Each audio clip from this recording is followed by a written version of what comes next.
నమస్తే అంకమరావు గారు, welcome to icon politics. నమస్తే అన్న. సార్, ఇప్పుడు వాలంటీర్ విషయంలో ఏదైతే ఒక టాపిక్ అనేది బయటకు వచ్చింది, ఒక చర్చనీయాంశం అండి. బాగా కొన్ని కోట్లు అనేది వేరే కంపెనీకి ఇచ్చారని. సో దీని డీటెయిల్స్ ఒకసారి మాకు చెప్తారా సార్? అంటే అతను వాలంటీర్లు నియమించుకున్నాడు. 2,63,000 మందిని వాలంటీర్లు నిర్మించుకున్నాడు.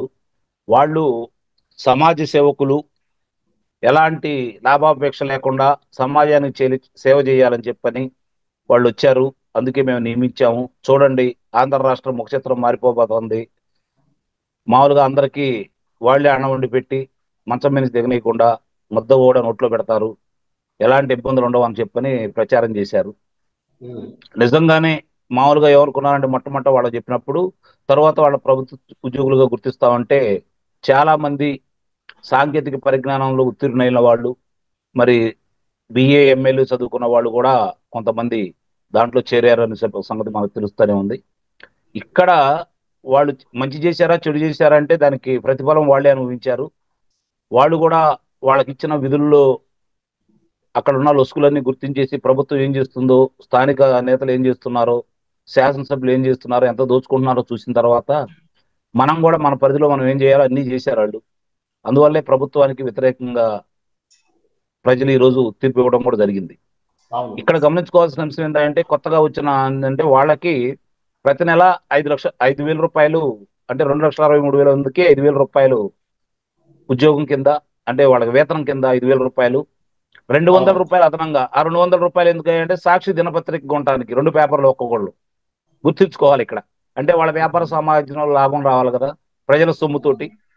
ఆ విధంగా ఉమ్. వాళ్ళని నియమించుకోవడం కూడా జరిగింది. ఇప్పుడు కొత్తగా మనకి వాళ్ళ విషయాలు బయటకు వస్తుంది ఏంటంటే, రామ్ ఇన్ఫో అనే సంస్థ వీళ్ళకి శిక్షణ ఇవ్వడానికి సంవత్సరానికి, అంటే 68 కోట్ల రూపాయలు సంవత్సరానికి వినియోగిస్తూ వాళ్ళకి కాంట్రాక్ట్ ఇవ్వడం కూడా జరిగిందని చెప్పి మనకు తెలుస్తా ఉంది.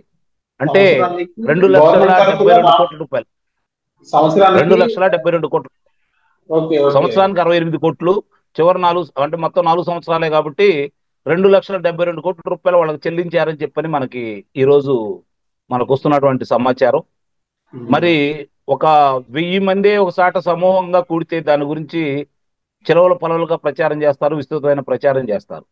మరి ఈ 2,63,000 మందికి నియోజకవర్గాల వారీగా శిక్షణ ఇచ్చారా, లేకపోతే జిల్లాల వారీగా శిక్షణ ఇచ్చారా, లేదంటే రాష్ట్ర వ్యాప్తంగా శిక్షణ ఇచ్చారా, వాళ్ళ సంస్థలు ఎక్కడికి వచ్చి శిక్షణ ఇచ్చినాయి, ఎన్ని రోజులు ఇచ్చినాయి, దానికి ఎంత ఖర్చు అయింది, ఇంతవరకు దాని గురించి ప్రచారం కానీ ఎక్కడా కూడా మనకైతే తెలియదు. ఏ ఊర్లో అవును. నిర్వహించారు అనేది ఇప్పటివరకు మనకైతే తెలియదు. ఇప్పుడు ఒకవేళ దాని గురించి నిర్వహించారంటే ఇంకా చాలా ఖర్చులు కూడా బయటకు వస్తాయి. నిర్వహణ ఖర్చులు బయటకు వస్తాయి, వాళ్ళ తిండి ఖర్చులు బయటకు వస్తాయి, మంచినీళ్ళ ఖర్చు బయటకు వస్తాయి, షామియానాల ఖర్చులు బయటకు వస్తాయి. ఆ, ఇంకా చాలా విషయాలు బయటకు వస్తాయి. వాళ్ళకి టెంట్ సామాన్లకు అవును. సంబంధించినవి కావచ్చు, ఇవన్నీ కూడా బయటకు వస్తాయి. నిదానంగా మరి అవి కూడా వస్తాయో చూడాలా. అవి కూడా పొందుపరిచే ఉంటారు నాకు తెలిసినంత వరకు.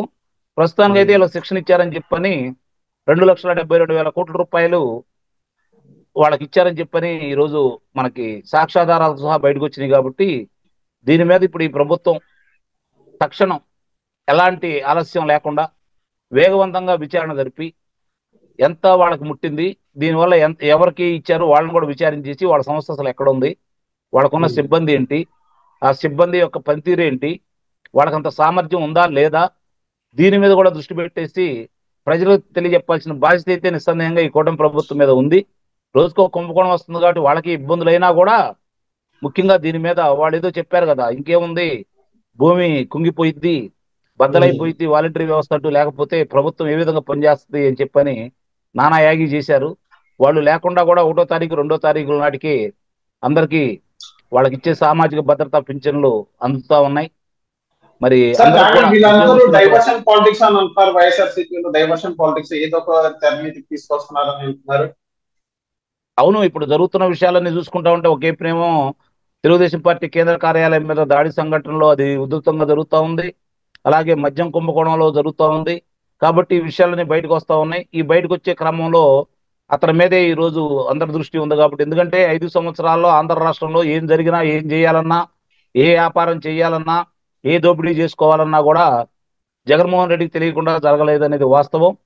అవును. కాబట్టి చివరగా అన్ని అడుగులు అతని వెంట వెళ్తున్నాయి, అన్ని వేళ్ళు అతనికే చూపిస్తున్నాయి కాబట్టి, అన్ని దారులు అతని ఉండసాటుకే చూపిస్తున్నాయి కాబట్టి, ఎట్టి పరిస్థితుల్లో కూడా ఈ మద్యం కుంభకోణంలో నాకు తెలిసి ఆగస్టు లోపే అతన్ని అదుపులో తీసుకుంటారనే సమాచారం కూడా అంతా ఉంది కాబట్టి, దాన్ని నుంచి ప్రజలను పక్కదోవ పట్టించడానికి మాత్రమే వాళ్ళు హడావుడి చేస్తున్నారని అయితే చాలా స్పష్టంగా మనకు అర్థమవుతా ఉంది. చూద్దాం ఓకే. ఏం జరుగుతుందో. కూటమి ప్రభుత్వం కూడా దీన్ని ఒక సవాల్గా స్వీకరించారు. వాళ్ళు కూడా వేగవంతంగా విచారణ చేస్తున్నారు కాబట్టి జరిగే పరిణామాలన్నీ ఆంధ్ర రాష్ట్రానికి మేలు జరుగుతాయి అని అయితే నేను భావిస్తున్నాను. ఓకే.